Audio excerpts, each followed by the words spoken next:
Olá, queridos ouvintes do podcast Atlântico Negro. Este é o episódio número 4, que se chama Ciência, Pandemia e População Negra.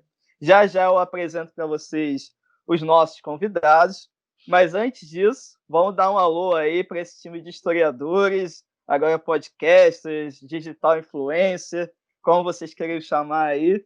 Juliana Pereira. Boa noite a todo mundo. Carolina Cabral. Olá, gente. Felipe Alvarenga. Olá, gente. Marcos Oliveira. Olá, gente. E Lissa dos Passos. Boa tarde, bom dia, boa noite, gente.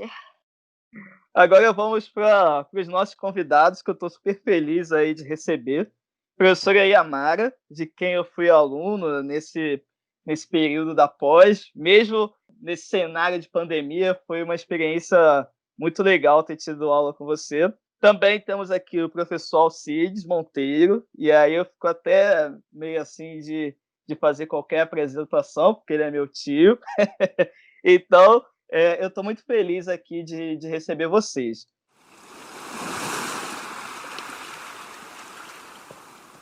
E aí, de início, além do Seja Bem-vindos, né, ao nosso podcast, a gente sempre começa com uma pergunta para os nossos convidados, que seria: quem é você? Quem é você, Yamara? E quem é você, Alcides Monteiro? Bom, boa noite, né? É um prazer imenso estar aqui com vocês. Fiquei muito honrada, muito feliz com o convite, né? Assim, o Vitor Hugo falou que foi meu aluno. Na verdade, é uma troca muito grande, né? Para quem já me conhece sabe que eu penso, né, o ensino como uma construção, não é? Uma via de mão dupla. Então, na verdade, somos alunos, aprendizes o tempo inteiro, principalmente nós professores, a gente aprende o tempo todo, então foi uma troca muito boa, Vitor Hugo, durante o semestre. Prazer imenso, né, estar aqui com vocês. Bom, eu sou Yamara Viana, né, mulher negra, né, de periferia, né, venho de uma família muito pobre, muito humilde, onde a educação era a base. Então, eu acho que por isso, né, pelas questões que meus pais sempre falaram, né, estudar é muito importante, eu sempre fui apaixonada por estudar, apaixonada por livros. Talvez por isso é a herança que eu vou deixar para as minhas sobrinhas, né, para os meus amigos, para os filhos dos meus amigos, filho da Juju, da Carol, né, vou deixar para os filhos, né, porque eu infelizmente não tive filhos, mas, então assim, eu tenho uma paixão imensa por livros, porque quando eu era criança não podíamos comprar livros, então hoje eu sou uma viciada em livros, né, também sou viciada em história. Sou professora da PUC-Rio, já há 6 anos, Departamento de História da PUC-Rio.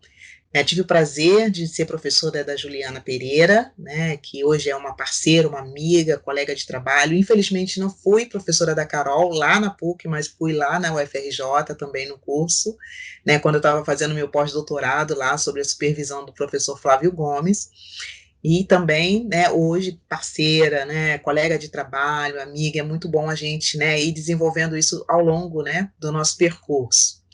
Então, assim, sou professora, né, antes de qualquer coisa, né, mas eu sempre costumo falar para os meus alunos que não tem como dissociar o ser professora, no nosso caso especificamente, né, do ser historiadora, do ser intelectual, do ser autora. Né, esses quatro elementos são fundamentais no nosso ofício, né? Não existe ser professor sem ser pesquisador. Então, estou sempre pesquisando, sempre lendo, sempre escrevendo, aqui e acolá, mas eu me defino como uma professora, né, pesquisadora, professora, autora, enfim.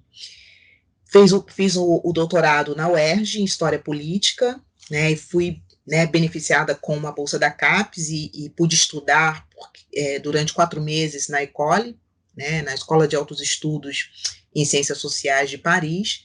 Fiquei 4 meses, né, fazendo pesquisa lá e tendo aulas, assistindo seminários, e isso foi extremamente relevante do ponto de vista de aumentar a minha visão de mundo, principalmente no que tange a questão de pesquisa, porque eu pude conviver com diferentes pesquisadores do mundo inteiro, né, inclusive do Iraque, algo que eu nunca imaginei que fosse conhecer, um professor de uma universidade do Iraque. Então, fantástico isso, né? Com um refugiado do Iraque, que era um médico refugiado, então isso eu acho que agregou muito na minha condição humana.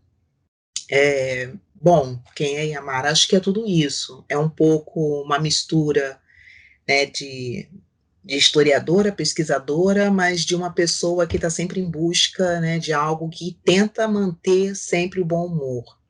Né? Eu gosto muito de manter esse meu lado, assim. Acho que eu sou otimista, né? Para alguns amigos falam que eu sou otimista demais, mas eu prefiro manter o otimismo e acreditar que tudo vai dar certo um dia, né? E esse meu otimismo, ele se reflete também no meu ofício, né? Eu acredito que a educação pública de qualidade é o caminho para que a gente possa formar uma sociedade menos desigual, menos racista, mais igualitária, mais democrática, de fato. E eu acredito muito nisso. Eu não sei se isso é otimismo ou não, mas eu acredito muito. E eu acredito que a educação é um dos principais caminhos para que a gente possa, né, modificar o cenário que a gente vive atualmente. Bom, a todos, boa noite. É um prazer imenso estar participando desse evento. Eu acho que é o 4º evento, né, da equipe. O Vitor me convidou, fiquei muito feliz. Conhecer os amigos deles, né, e a equipe, os convidados, enfim, estou muito honrado de estar aqui. Ele deve estar mais nervoso do que eu, mas eu não tenho o saber das palavras como a professora que me antecedeu.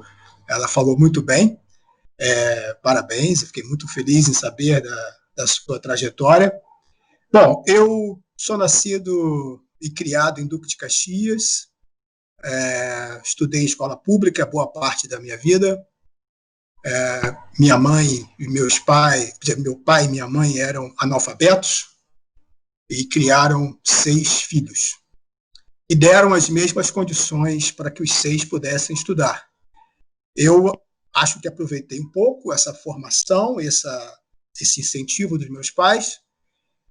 Ingressei na Faculdade de Farmácia da UFRJ, em seguida fiz meu mestrado na área de Química Orgânica.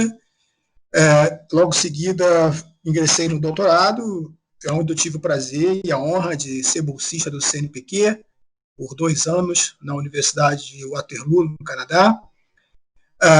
Ao retornar do meu doutorado parcial no Canadá, eu concluí minha tese, fiz alguns pós-docs depois. Em seguida, ingressei como professor da UFRJ e fiz um outro pós-doc no Canadá, em 2010, na Universidade de Queens. Hoje eu sou pesquisador do CNPq, tenho alunos de mestrado e doutorado sob minha responsabilidade. Coordenei o curso de pós-graduação no meu instituto por 7 anos. Sou muito feliz por aquilo que eu faço, eu adoro, eu amo a minha profissão, mas nada disso teria sucesso se eu não tivesse os pais que eu tive. Então, a família é muito importante, né? Eu sempre tive muito orgulho de dizer para os meus colegas americanos, canadenses, europeus, que os meus pais eram analfabetos. Isso, para mim, é uma satisfação e me motiva cada dia mais a poder ajudar os meus alunos atuais, no caso, né? E mostrar para eles que a determinação, a coragem, a perseverança são características importantes para aquelas pessoas que querem alcançar algo mais na sociedade, em qualquer lugar do mundo, né? Então, assim, acho que o Vitor talvez saiba, né, que não sei se ele falou para vocês, mas o meu pai foi operário na construção da UFRJ. Então, infelizmente, né, quantos amigos dele na época conseguiram colocar os seus filhos naquela universidade e tampouco ser professor da mesma instituição, né?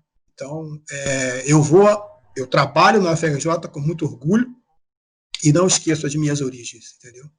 Então, eu acho que quando eu dou palestras em escolas públicas, que eu faço, eu sempre comento esse caminho, né, para que eles possam se motivar e se espelhar em algumas coisas, né? Eu faço parte da Rede Nacional de Educação, o professor Leopoldo Demes, onde a nossa parceria é levar a ciência para o ensino fundamental, o ensino médio, através de palestras, laboratórios itinerantes e outras combinações que são possíveis de se fazer. Então, estou muito feliz e espero poder contribuir com esse evento número 4 de vocês. Gente, imagina se não falasse bem, hein? Olha só, estava escondendo o jogo, hein, seu Alcides? Não é? Que trajetória linda. Desculpa, tá, gente, mas eu tive que falar. Juliana e Carol já me conhecem, eu não consigo. Muito legal, adorei, fantástico. Verdade, muito bom conhecer a trajetória de vocês. Já conheci um pouco a do Alcides, né? Mas ouvir também aqui junto com vocês transformou ainda um momento mais especial. Também, nossa, a trajetória da Yamara é muito potente, né? Eu realmente estou nervoso aqui de conduzir esse episódio, porque a gente tem uma potência muito grande. E aí a gente passa para o nosso próximo momento, que é o Roda de Saberes.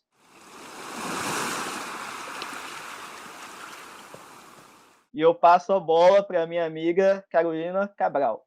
Olá, para começar essa roda de saberes, acho que a gente podia começar falando um pouco da saúde da população negra, né, que aqui no Brasil ela tem um histórico assim, com base no descaso, né, as práticas de cura, que era uma coisa que fazia parte da tradição da população negra, né, ela foi perseguida e criminalizada no final do 19, início do 20 principalmente, né, e o acesso à saúde, então, ele era restrito, né, e acho que com o passar dos anos, ele continuou, né, a ser restrito.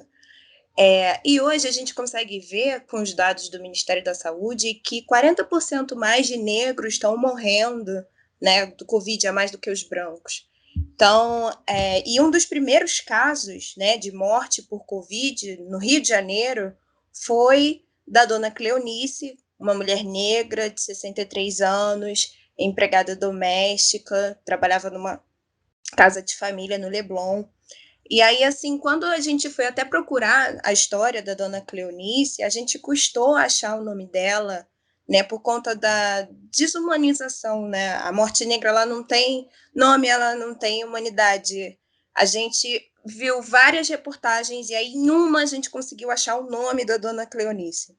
Então, assim, a exemplo desse descaso, né, e desse histórico, a gente queria que você e a Mara fizessem assim, um breve panorama assim, dessa desigualdade do acesso do povo negro à saúde. Nossa, você trouxe dados, né, Carolina, que são assim, quando a gente olha historicamente, toda a construção que é ser negro no Brasil assusta, né, porque são os dados que você traz e que hoje o IBGE e o IPEA, né, sempre trazem também, embora eles sejam números frios, quando a gente traz, né, uma análise qualitativa desses dados, eles se tornam extremamente quentes no sentido negativo, né, queima no sentido de matar mesmo. Por exemplo, né, e quando você fala assim, nossa, a gente não achou o nome da dona Cleonice, né, na hora de procurar. Isso não é algo que acontece somente hoje, aqui no século XXI. Quando a gente pega algumas fontes, né, no que tange aí a questão de doença, dados, né, de escravizados, né, com relação a diferentes violências e a doenças, nem sempre aparece o nome do escravizado. Né? E aí eu estou tentando trazer do passado para cá, porque, como vocês sabem, eu estudei um médico francês, que chegou aqui no Brasil em 1831, justamente no ano da primeira lei de fim do tráfico, né, internacional, e ele vai escrever um manual sobre as doenças de pretos. E eu, claro, foi a minha fonte principal, né, analisar o discurso desse médico e a forma como ele estava olhando, né, e falando sobre esses corpos negros escravizados, femininos e masculinos, mas eu também fui olhar outras fontes. Então, assim, no meu mestrado, eu estudei basicamente, né, a questão da morte, e é claro, estudar morte significa estudar causa-morte. E aí os dados são também, né, muito interessantes no sentido de observar que algumas doenças, né, atingem mais a população negra.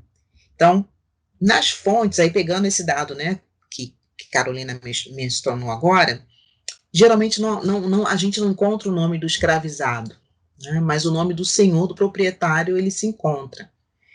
Então, o documento é sobre aquele escravizado, sobre aquele indivíduo africano ou seu descendente, mas os dados que nós temos acesso, as informações, são sobre o seu proprietário. No caso de estupros, tá, o que geralmente aparece, o nome da mulher que foi, né, violentada também não consta, não era interesse do médico naquele momento. Ele vai descrever tudo aquilo que ele vê, né, a questão, né, da análise que ele faz do corpo, da violação, mais como uma forma de estudo do que muito preocupado com a questão daquela mulher que estava ali, sendo ela escravizada. Então, aparece também o nome da proprietária ou do proprietário, mas, né, da escravizada a gente não tem muitas informações. Com relação às doenças, né, é interessante perceber, eu estava, né, olhando e analisando algumas, né, entre 1840 e 1880, né, o que mais matava pessoas negras, fossem africanas ou crioulas, ou nascidas aqui no Brasil, eram as chamadas doenças infectoparasitárias, né? Então, aí nós temos um quantitativo, né, gigantesco, né, entre os escravizados, e aí tem uma questão relevante. Nós temos poucos dados, né, anterior a 1850. Então, eu trabalho de 1840 a 1880, somente com, né, a paróquia de Vassouras, né, a Nossa Senhora de Vassouras, aqui, fazia parte do Vale Paraíba Fluminense, e nós temos aí um grande quantitativo de escravizados que morriam dessas doenças. A questão do sistema circulatório também, mas sempre lembrando que nós temos uma questão presente nas fontes, que não existiam tantas informações assim, para que a gente pudesse ter como eu poderia dizer, uma análise verossímil do que existia realmente. A partir de 1850, nós temos dados mais contundentes, né? Os documentos, eles trazem mais informações, então é claro que fica muito melhor para as análises que eu acabei fazendo. Então, dentre as doenças que mais matavam, as infectoparasitárias, e aí eu estou trazendo os nomes que aparecem lá no século XIX. Alguns são muito parecidos ainda com o que a gente usa hoje, né? Sistema digestivo, nervoso, neuropsiquiátrico, respiratório também era uma das causas, né, que mais matava. Entre as mulheres, aí tinha a questão da gravidez, do parto, né, crianças também, né, eram muito acometidas por óbito, e aí são vários os fatores. Se a gente olha a população escravizada no 19, nós temos aí, né, as péssimas condições de trabalho, porque era um trabalho exacerbado, o escravizado era uma propriedade, era um bem semovente, né, tinha que trabalhar, né, 18, em época de colheita, eu estou falando especificamente de Vassouras, não é? Vale do Paraíba Fluminense, que é onde eu fiz a minha pesquisa. Em época de colheita, eles tinham que trabalhar também durante a madrugada, então o trabalho era exacerbado. Para além do trabalho, as péssimas condições de moradia, de vestimentas, vestimenta inadequada, porque aí não acompanhava, né, a mudança do clima tropical, nem sempre acompanhava. A questão da alimentação, que era muito precária e nem sempre, embora alguns escravizados pudessem plantar, né, algum alimento para complementar a sua alimentação, com a permissão do seu senhor, nem todos tinham acesso a essa possibilidade. Tá? Então, a alimentação era precária, eles recebiam geralmente 3 alimentações no dia, 3 refeições diárias, mais um copinho, uma caneca de cachaça nos dias frios. Tá? E era isso. Então, a alimentação era muito precária, o que também incidia diretamente na questão da saúde dessa população, para além dessas questões que eu pontuei, ainda tínhamos a questão da própria violência. Então, né, desobediência, né, qualquer ato que o senhor julgasse que não fosse apropriado para o comportamento do escravizado, ele recebia algum tipo de punição. E nós bem sabemos, aqui temos muitos estudiosos de escravidão, né, que a chibata, né, era a forma mais recorrente. Mas, para além da chibata, existia, né, o ferro no pescoço, o ferro nos pés, existia o tronco, né, o pelourinho onde se aplicava a chibata, e no caso das mulheres, ainda existia o estupro. Então, é claro que nós temos aí uma população marcada por uma violência que abrange diferentes elementos do cotidiano desses indivíduos. Então, com relação no que tange à alimentação, à vestimenta, à moradia, ao pouco sono, dormia-se muito pouco, e aí a questão da própria violência física e psicológica, porque se a gente para pensar, a gente analisa os dados que estão nas fontes, nos documentos, né, que nós temos acesso, eles falam da questão do físico, mas a gente pode pressupor o que isso significa, né, com relação à saúde mental dessa população, e o que isso traz até hoje. Porque quando a gente olha, e aí fazendo assim, né, fazendo um paralelo com o que nós vemos hoje na sociedade brasileira. Quando a gente olha a população de rua, no Rio de Janeiro, né, eu moro aqui em Vila Valquíria, perto de Madureira, olhando para aquela população, rapidamente você percebe que essa população tem uma cor. Quando a gente adentra, né, nos manicômios, essa população tem uma cor. E isso é algo que nos chama muita atenção. Então, é uma população que historicamente ficou relegada aos maus tratos, ao corpo, né, e à mente. E aí tem uma outra questão interessante que também aparece nas fontes, lá do século XIX, que é justamente modificar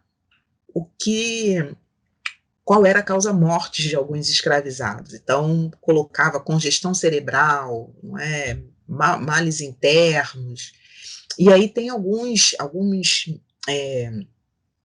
reportagens de jornal, né, que apontam e denunciam que, em alguns casos, o senhor modificava, né, a causa-morte justamente para não colocar que, por exemplo, no caso, uma escravizada que eu consegui, né, estudar e pesquisar, ela tinha morrido, na verdade, de tanto apanhar. Né, ela morreu, literalmente, né, amarrada ao pelourinho.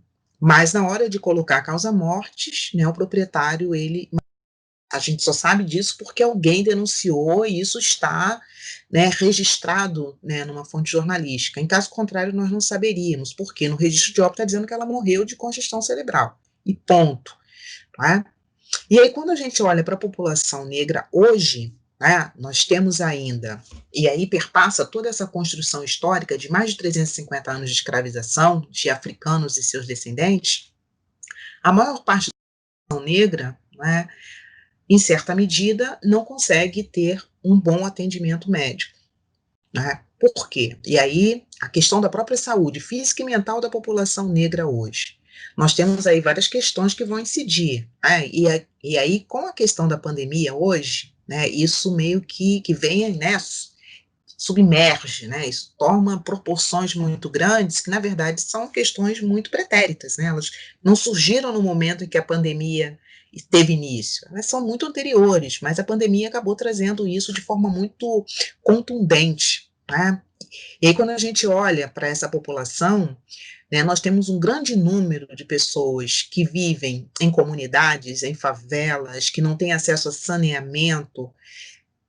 Mais ou menos, nós temos 70% dessa população que vive, né, em condições de pobreza ou abaixo da linha da pobreza, são pretos e pardos. Né? Pertencem a um grupo que nós chamamos de negros. Bom, e aí a gente sabe que se são pessoas que vivem em extrema pobreza, são pessoas que se alimentam mal, não conseguem se vestir, não têm uma boa habitação, não têm um trabalho, e aí a gente pega e a gente volta um pouco, né, a questão de escolarização. Os negros são aqueles que têm menos acesso a escolarização. Nesse sentido, né, eu me sinto privilegiada e acho muito legal a história do Alcides, eu fiquei muito encantada com a história, porque as pessoas às vezes nos apontam e dizem, olha só, tá vendo? Mas se ela conseguiu, mas não conseguem perceber a estrutura familiar que tem como base. Porque meus pais também tiveram pouquíssimos anos de estudos, mas para eles a questão dos filhos poderem estudar, e nós somos 5, viu, Alcides? Lá em casa nós somos 5, né? Assim, isso é muito importante. Mas quando a gente olha para essa população negra, se comparando aí com o século XIX, que condições melhores de vida essa população teve com o fim, né, da escravização? O que aconteceu no 14 de maio, um dia depois da assinatura da Lei Áurea? Que políticas públicas foram feitas para que aquela população negra, ex-escravizada e agora livre, e no ano seguinte cidadã de uma república, que se pretendia república, que cidadão é esse? Ou fazendo aí, né, chamando, né, e fazendo alusão a uma obra, né, fantástica da historiografia, já clássica, quase cidadão, né, porque cidadão pleno teria direito aí, pelo menos, a uma vida digna, né, a ter condições de moradia, de saneamento, de educação, né, de alimentação, atendimento, saúde. Nós temos pessoas morrendo na porta do hospital ainda hoje. Então, é algo, né, e quando a gente olha para ver quem são essas pessoas, é algo que assusta. Então, nós temos hoje no Brasil uma questão que está ligada, que perpassa pela questão econômica, política e racial também, né? Porque quando a gente traz os números que o IBGE aponta nas suas pesquisas, o que o IPEA também traz, e tem vários outros órgãos que também fazem pesquisas, né, agora as mais recentes sobre Covid, a gente começa a perceber, não é, que a morte, não é, ela também tem cor, né? Eu costumava ouvir dos meus pais quando eu era criança, né, que a morte iguala a todos. E aí quando eu comecei a estudar a morte, lá no 19, de escravizados, eu vi, não, a morte não iguala, de forma alguma. Porque muitos adoecem e não, no 19, é claro, ninguém queria ir para o hospital porque o hospital era lugar de morte, então ninguém queria ir, nem rico nem pobre, não é? A gente tem uma questão aí cultural diferente. Mas hoje só vai ao hospital quem pode, quem tem acesso, né? Então é uma questão que a gente tem que parar para pensar. E eu acho que pensar a saúde da população negra, né, é pensar todos esses outros aspectos. Uma pessoa que não se alimenta bem, né, que não tem saneamento básico, não tem água potável, como é que essa pessoa vai garantir a sua própria saúde? Se ela não tem acesso à escolarização, se ela não tem um salário adequado, como essa pessoa vai ter uma sanidade, né, para sobreviver? Então, é claro que pensar a saúde da população negra perpassa por uma questão histórica. Eu acho que desde a colonização até aqui, Brasil República, contemporâneo do que nós estamos vivendo, e atravessa aí as questões econômicas, políticas e raciais. Né? Algum tempo atrás eu estava olhando os quantitativos de pessoas que recebiam Bolsa Família. E aí eu me surpreendi, né? A cada 10 famílias que recebiam Bolsa Família, 7 eram negras. Majoritariamente, mulheres eram as chefes dessas famílias. Querendo ou não, rapidamente eu volto lá para o 19. Rapidamente. As mulheres eram as chefes, e claro, tem aí, vocês poderiam me apontar, olha, professora, mas tem aí a questão cultural das famílias, né, serem, né, de algumas etnias africanas serem matrilineares, ok. Só que aqui a gente está falando de uma outra questão, isso tudo vai ser ressignificado a partir da diáspora africana. Então, assim, embora esses africanos e seus descendentes trouxessem consigo saberes dos seus antepassados com relação à cura dos seus corpos, nem sempre era possível, por conta da própria escravização. Alguns saberes se perderam, outros foram apropriados pelos próprios médicos acadêmicos. Né? Por exemplo, o médico que eu pesquiso, ele cita, né, o caso de doenças nas pernas, feridas nas pernas que os escravizados tinham porque iam para o eito, então passa para lá, passa para cá, machuca a perna, faz ferida, isso todo dia, não tem cuidados especiais, e eles ficavam com feridas muito grandes nas pernas.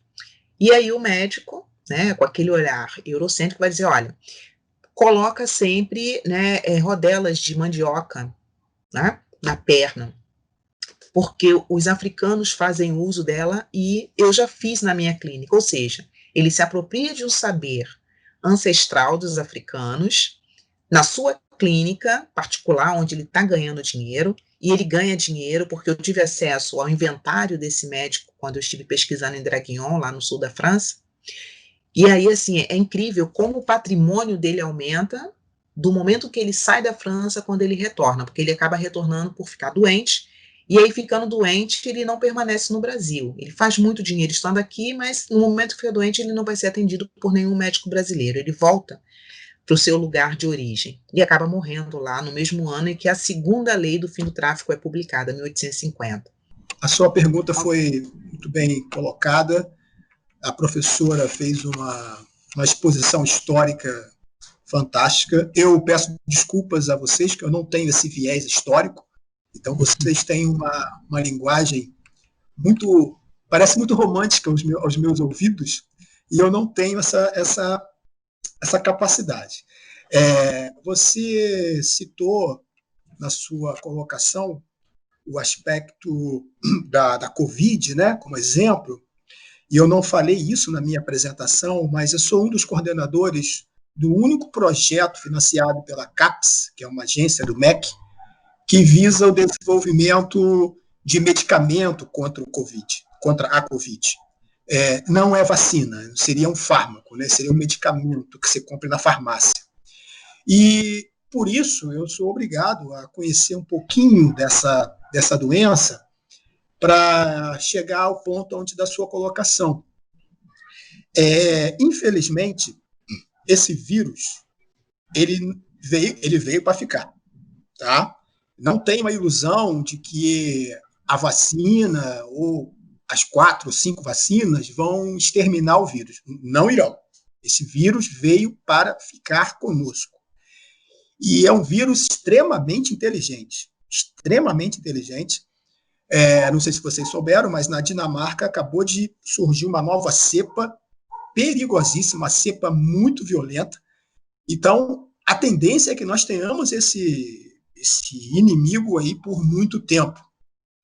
Então, contextualizando o fato da primeira pessoa, né, que faleceu, que você citou, eu queria colocar a seguinte situação.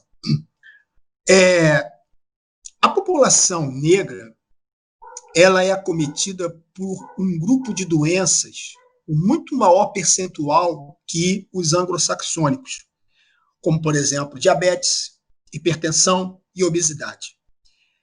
Essas 3 doenças são extremamente perigosas e quando um indivíduo é infectado com esse vírus, o efeito desse vírus é devastador nessas pessoas que têm essas doenças crônicas. E, infelizmente, a população negra é a população que tem maior percentual dessas 3 doenças, isso agrava muito a nossa situação. Não vou nem contar a subnutrição que a professora citou no início, né? Porque eu não encaro subnutrição como uma doença, né? E sim como um estado socioeconômico que pode ser resolvido de uma maneira muito mais fácil do que o tratamento da diabetes, hipertensão e obesidade. Então, como nós somos acometidos estatisticamente o maior percentual dessas doenças, o vírus ele é muito mais agressivo nessa população. Eu não sei se vocês conhecem ou sabem, ou têm conhecimento, mas a genética de uma pessoa negra não é a mesma de uma pessoa anglo-saxônica. Então, quando as indústrias multinacionais desenvolvem vacinas ou medicamentos, eles não levam em consideração a etnia da população. Então, o fato das vacinas serem testadas na Europa não quer dizer que essa vacina vai ter a mesma capacidade na África ou em países que foram colonizados. Então, essa é uma situação muito delicada, que envolve uma educação básica de saúde, que nós não temos, apesar do Brasil ter o melhor, vou repetir, o Brasil tem o melhor sistema de saúde do mundo, é o SUS. Nós não valorizamos o SUS, pelo contrário, destruímos o SUS a cada dia. Por quê? Porque não é de interesse das multinacionais que o SUS exista. Então, o Brasil tem um sistema muito bem montado do SUS, que está sendo destruído agora por esse atual governo, né? Porque não interessa às multinacionais uma assistência gigantesca que o SUS faz, uma população de 210 ou 207 milhões de habitantes. Se nós formos para o Canadá, para os Estados Unidos, vocês podem comparar como é o sistema americano de saúde. Se você não paga, você não tem acesso, né? Então, nós temos. Podia ser melhor? Podia ser melhor.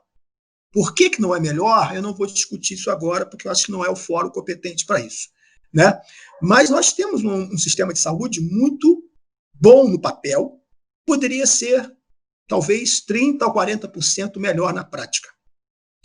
Bom, concordo também que, mesmo que o SUS seja um instrumento que atenda a população, ou que deveria atender a população de forma igualitária, isso não é verdade, né? Mesmo dentro do SUS, existem alguns privilégios de pessoas economicamente mais assistidas, ou a cor, a etnia também influencia o tratamento, né? Isso é notório quando você tem um negro que é atendido por um médico ou por uma enfermeira. Muitas das vezes a forma de se tratar esse indivíduo é uma forma inadequada, né? Então, a situação da Covid, especificamente, e eu digo a vocês de antemão, vai se agravar ainda mais. Tirando um pouco o viés da questão negra ou não, falando de uma maneira geral, eu digo a vocês que esse Natal e Ano Novo será muito ruim. Será muito ruim. Né? Eu tenho amigos na Fiocruz, amigos que trabalham, militam diretamente com o vírus, e eu digo a vocês, tomem muito cuidado, porque essa segunda onda, se é que é segunda onda no Brasil, a primeira onda atingiu pessoas debilitadas, pessoas mais idosas. Essa segunda onda vai atingir uma faixa etária menor, uma faixa etária dos 30 anos para baixo. Existem crianças sendo hospitalizadas na UTI, esse número vem aumentando. Então, isso é preocupante, porque a criança, né, ainda mais aí as pessoas que moram em residências, em comunidades, né, que está todo mundo perto, as crianças são a criança é um grande vetor, né? Então, ela leva a doença para casa. Então, isso vai agravar ainda mais as populações mais pobres, né? Porque é normal, é comum você ver os avós criando os netos, né? Então, essa população é mais fragilizada, e essa onda agora vem atingindo essa faixa etária, entendeu? Então, eu acho que é agravante, as pessoas não estão se dando conta. Eu mesmo me acho um ET andando na rua quando eu saio, porque eu uso máscara, eu levo álcool em gel, e as pessoas olham para mim achando que eu sou de outro planeta, né? E essas pessoas não estão com máscara ou gel. Então, essa questão de educação, ela infelizmente, passa por Brasília, porque se nós não temos um exemplo dos nossos líderes, como que a população mais humilde vai se espelhar? Porque os nossos líderes negam veementemente a pandemia. Recentemente, o nosso vice-presidente negou o racismo no Brasil, ou seja, é um absurdo total, né? Dizendo que no Brasil não há racismo, só tem racismo nos Estados Unidos. Então, infelizmente, a pandemia veio num momento onde os nossos líderes pensam de uma maneira bastante equivocada. Me fez lembrar a guerra da vacina, que teve no início do século XX, quando brigou com quase todos os políticos e líderes da época, e a população não queria. Eu entendo que em 1806, por aí, Eu entendo que a população não tenha informações, educação, conhecimento para aceitar que alguém introduza um líquido no seu sistema circulatório. Mas hoje, nesse atual século, você vê pessoas negando a vacina, é um absurdo total. Então, o Brasil é um país subdesenvolvido, com um povo subdesenvolvido, e não pense que a França, a Alemanha, os Estados Unidos querem que o Brasil cresça. Eles não querem que o Brasil cresça, né? Não é interesse desses países que o Brasil cresça para que eles possam dividir a fatura da riqueza com o Brasil. Então, é ingenuidade achar que esses países querem que o Brasil se desenvolva. E para contrapor, nós colocamos, infelizmente, dirigentes que não entendem a situação do povo brasileiro. Essa combinação ela é nefasta e eu estou muito preocupado, eu sou da área de saúde, estou muito preocupado com o avanço dessa doença, com o fato das pessoas negras serem, historicamente, mais expostas a doenças, numa situação de aglomerações, de favelização da nossa sociedade, e eu não vejo um futuro muito positivo para os próximos meses no Rio de Janeiro e no Brasil como um todo. É um comentário que junta os dois comentários, as duas falas que vocês fizeram. Porque, assim, nas duas, elas demonstram tanto como a população negra ela tá alijada de uma política pública de saúde e a importância de ter uma política pública de saúde. Porque se você não tem uma política pública de saúde, você abandona uma população que não tem acesso e você coloca ela refém a problemas de saúde que atingem essa sociedade. E aí, quando a gente estava conversando, preparando o episódio, a gente comentou muito como nós somos a geração que cresceu com a campanha de vacinação.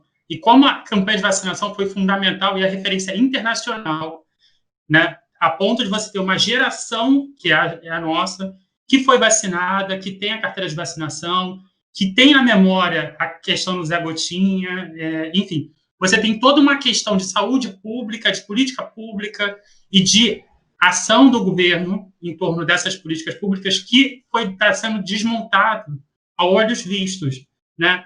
Isso é assassino, assim. O que o Estado brasileiro está fazendo é assassino, sabe? Então, essas questões que a gente queria trazer e queria que vocês até falassem um pouco mais.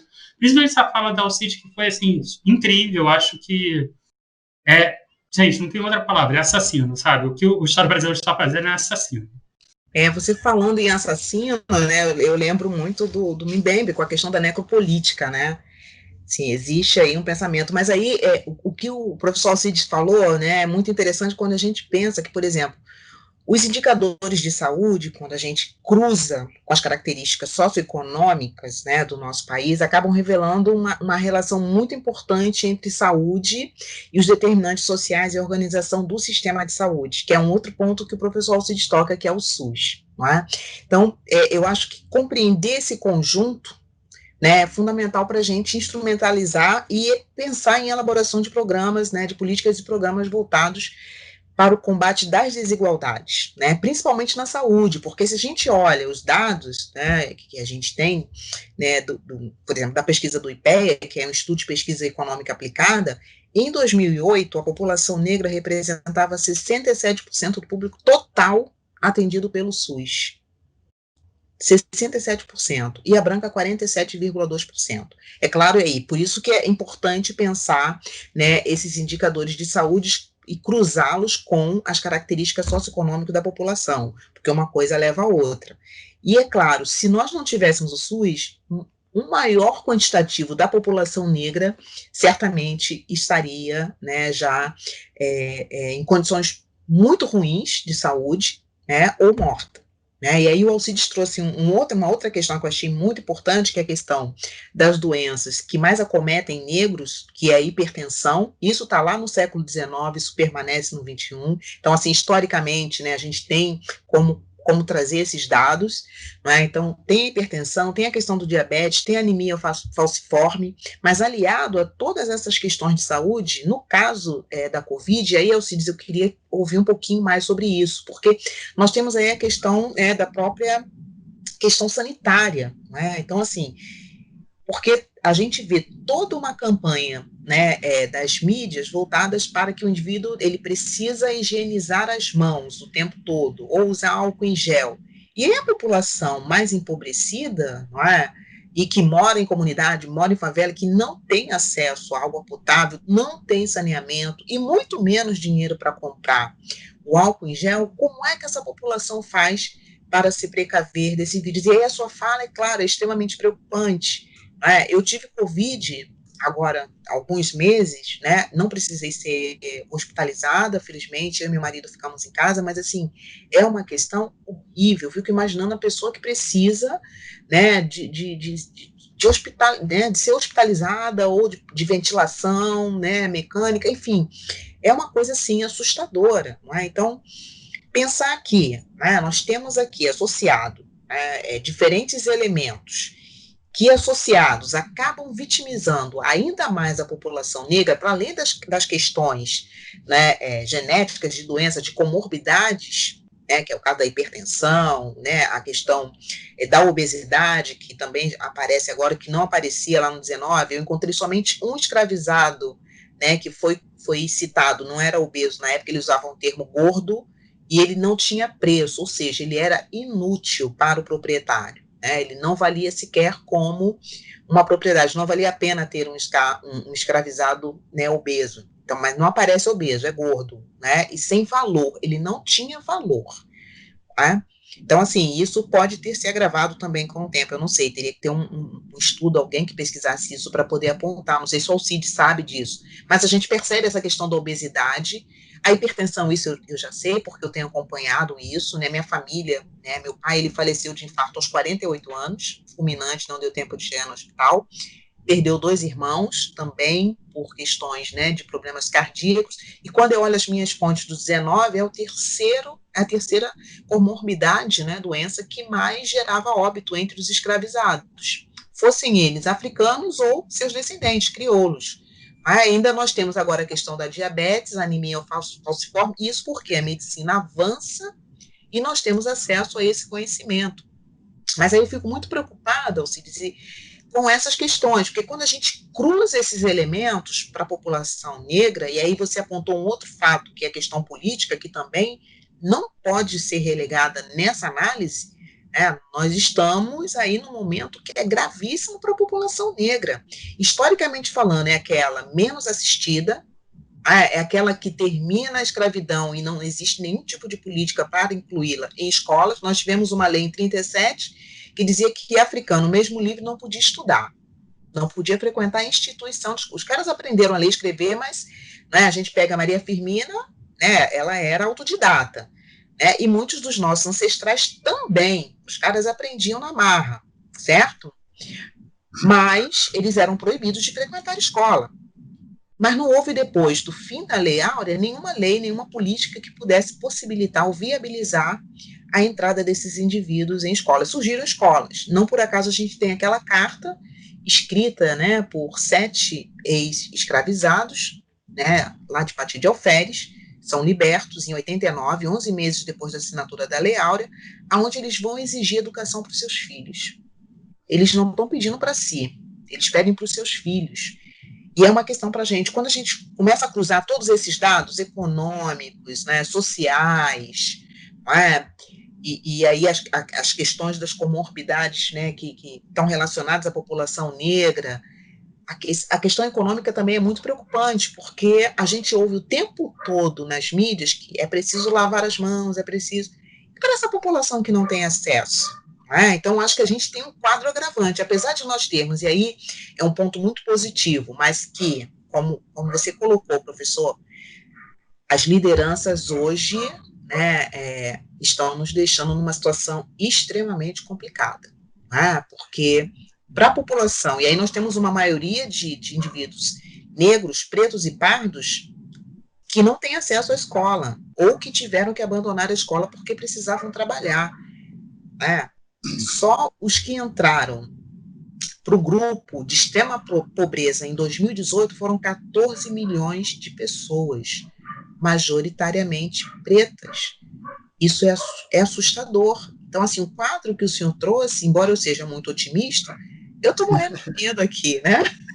Bom, porque eu fico pensando nos nossos, né? Naqueles que estão, né, nessas comunidades e que aí, além de todas essas questões, ainda não tem dinheiro para comprar água para lavar a mão e muito menos para comprar álcool em gel, não é? Eu vou dar uma visão microscópica e depois eu vou fechar com uma visão macroscópica, né, que eu imagino que seja importante. Microscopicamente falando, em janeiro tivemos uma reunião bem antes da pandemia estourar no Brasil, no Rio de Janeiro, onde os pesquisadores da Fiocruz falaram assim, Deus é brasileiro? E aí ficamos a pergunta, por que essa indagação de Deus é brasileiro? Porque nós vamos ter a prova agora que se Deus é brasileiro.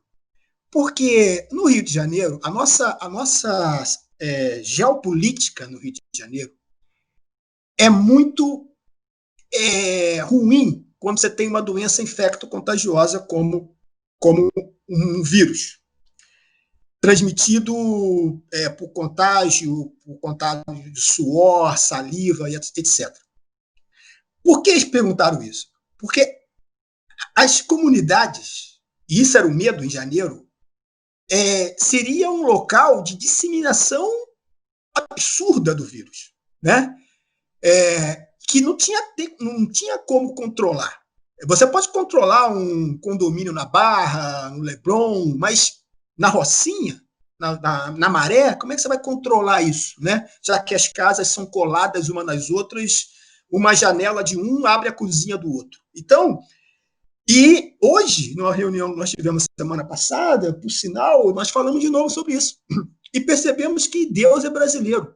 Porque se não fosse, isso é uma visão, logicamente, né, metafísica apenas, mas se não fosse, a nossa incidência seria infinitamente maior. Infinitamente maior. Então, a professora citou a questão de individualmente você se cuidar, né? Eu acho correto, eu apoio a prevenção, né? O uso de máscaras, o uso de álcool em gel. Isso, dizer que a população tem que usar, não necessariamente quer dizer que a população pode comprar ou ter acesso a essas informações. Quer dizer, o poder público ele tem que dizer o que o indivíduo deve fazer para se proteger. A outra situação econômica é o indivíduo ter condições de comprar. Então, o Ministério da Saúde não pode negar o direito de se expor e dizer o que individualmente você deve fazer. Eu não tenho tempo para entrar nas questões econômicas, porque, né, que as pessoas não têm acesso a empregos e a uma dignidade econômica melhor. Então, eu sou a favor das práticas, entendo que a população que não tem álcool em gel, que não tem água potável, como é que ele vai ter álcool em gel, né? Essa é uma fragilidade socioeconômica que antecede a pandemia, né? E aí eu entro numa visão macroscópica. Vocês são historiadores, têm muito mais competência do que eu. Façam uma análise como era a Finlândia na década de 30 e como era a Coreia do Sul na década de 30. Esses dois países eram uns lixos, um na Europa, o outro na Ásia. O que esses países fizeram? Esses países, eles criaram uma política de nação. Não é uma política de governo. O que falta no Brasil é uma política de nação. E não em 4 anos uma política de governo. Então, quando você tem uma política de nação, você estabelece que a educação é primordial, né? Toda a nossa discussão de saúde, de emprego, de tudo, meio ambiente, tudo envolve educação. Então, se o Brasil não possuir um projeto de nação, nós vamos estar falando aqui daqui a 10 anos de outra doença, de outras mazelas, né? Você não tem um político seja ele da prefeitura, ou no Estado, ou no governo federal, que fale do meio ambiente. Ninguém fala em saneamento básico, ninguém fala de habitação, tirar as pessoas daquelas condições negativas de moradia e dar a elas uma condição humana de vida. Você não tem política de nação. Então, se você não fizer um investimento hoje em educação, isso vai refletir daqui a 30 anos. Vamos ter indivíduos adultos analfabetos. Adultos que não sabem ler um texto, que não sabem se posicionar diante de uma informação. Então, um país não vai crescer, né? Essa é uma visão macroscópica, e isso me preocupa muito, porque o Brasil não evolui. Nós estamos hoje falando de problemas que são os mesmos de 10, 20 anos atrás. E, volto a dizer, ninguém está falando da Zika, da chikungunya e da dengue. Essas doenças estão no Rio de Janeiro e estão crescendo. Mas essas doenças não vão ter espaço na mídia. Então, como que um país que não consegue tomar conta de um mosquito, não consegue implementar políticas públicas há 30 anos, nós estamos falando de dengue, 30 anos ou mais, e nós não conseguimos resolver o problema da dengue. Você acha que esse país tem uma história que mostra que vai resolver o problema da Covid? Não vai resolver se você não tiver a Europa ou os Estados Unidos fazendo a vacina, né? Isso é óbvio, porque a nossa incompetência como governo e como indivíduo da sociedade é muito grande. Por quê? Porque nós não temos uma educação formada sólida. Então aqui a gente está encerrando já essa roda de saberes com a fala maravilhosa do Alcides e da Yamara, né? E a gente está entrando agora no Pega a Visão.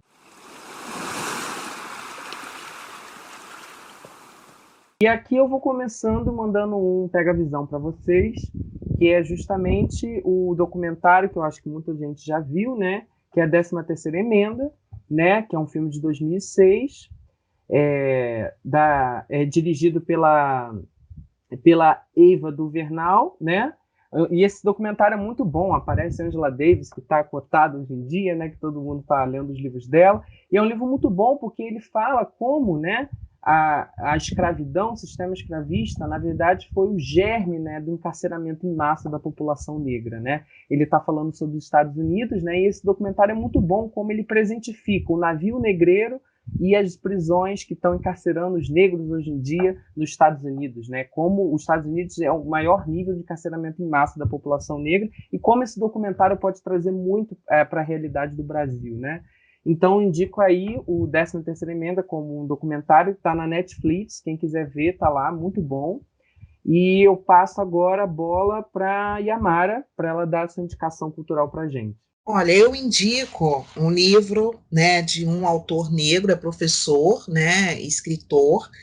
É um livro que foi lançado agora pela Companhia das Letras, que é O Avesso da Pele, de Jefferson Tenório. É um livro que conta a história de uma família de classe média negra, aonde o pai, que era professor, e aí a minha identificação com a obra, né, do Jefferson Tenório, e ele aponta uma questão que eu acho que tem muito a ver com a nossa própria sociedade, né, que é a violência policial, e como essa violência policial atua sobre corpos negros, né, e homens negros. Nós sabemos que, majoritariamente, né, nós temos um grupo de homens negros entre 14, 15 a 30, 35 anos, né, que acabam morrendo violentamente, né, por meio de homicídios no Brasil, e o Jefferson Tenório traz isso a partir, né, da sua escrita, da sua literatura.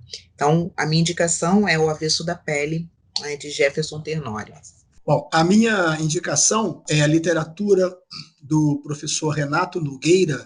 Ele é um filósofo da Universidade Federal do Rio de Janeiro. Eu não sei se ele é negro, eu não sei se vocês conhecem o professor Renato, ele é aqui de Caxias. É negro. Então, ele tem uma série de livros, e eu queria indicar o livro que ele escreveu, mais ou menos em 2018, 2019, que é para criança, né? O livro da Nana e do Nilo. É um livro onde ele traz a filosofia,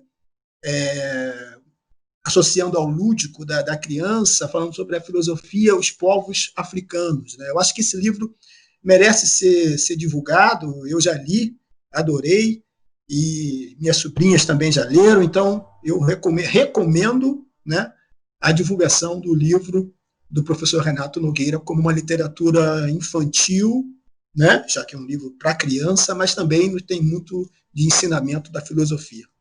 Bom, o meu Pega Visão é uma descoberta muito recente minha, né, da Netflix, que é o filme Lionheart, um filme nigeriano de 2018.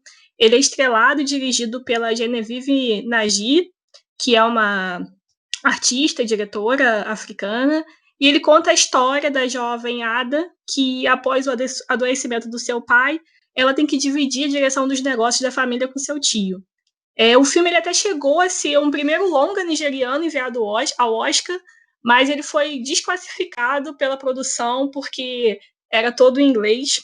A justificativa, né, era por isso, por ele ter sido falado todo em inglês, só que o idioma oficial da Nigéria, né, é o inglês. Mas é um filme maravilhoso, tá no Netflix, super bem recomendado. E você quiser assistir naquele seu momento para ficar livre, tranquila, assistir uma coisa gostosinha, The Lionheart.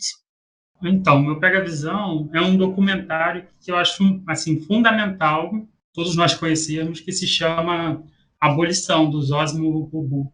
É um documentário que foi produzido no centenário da abolição e tenta contar a história da formação brasileira a partir da perspectiva afro-brasileira. E aí ele vai trazendo diversas figuras importantes da história nacional e como que eles vão se inscrevendo dentro dessa história. E acho fundamental, é muito fácil encontrar na internet, e esse meu Pega Visão. Então eu vou ler para vocês, né, o poema Meu Corpo é um Lugar de Fala, de Lubi Prates, que se encontra no livro chamado Um Corpo Negro, e foi finalista da primeira fase do Prêmio Jabuti de 2019. Meu corpo é meu lugar de fala. Meu corpo é meu lugar de fala, embora a voz seja apenas um resto arranhando a garganta. Meu corpo é meu lugar de fala, e eu falo com meus cabelos e meus olhos e meu nariz. Meu corpo é meu lugar de fala, e eu falo com minha raça. Meu corpo eu nomearia território, se pudesse inventar um idioma próprio. Meu corpo é meu lugar de fala, meu corpo é meu território. Um caminho sempre insuficiente, construído a partir de escombros, moldado por violências, tantas vezes invadido. Meu corpo é meu território. A fronteira guarda o limite, um vazio no lugar do estômago. Meu corpo é meu lugar de fala, embora a voz seja apenas um resto arranhando a garganta. Meu corpo eu nomearia território, se pudesse inventar um idioma próprio. Meu corpo conta por si só histórias além de mim. Lubi Prates.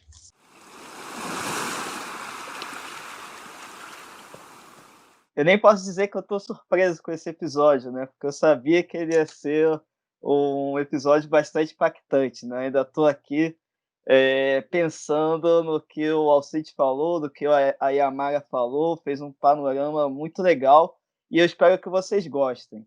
E também estou bastante preocupado e eu recomendo aos nossos ouvintes a continuar usando máscara, se prevenirem aí, tomando cuidado com os parentes, com os amigos. E é isso. A gente aguarda vocês no 5º episódio. Sigam a gente nas redes sociais para mais novidades e até o próximo episódio.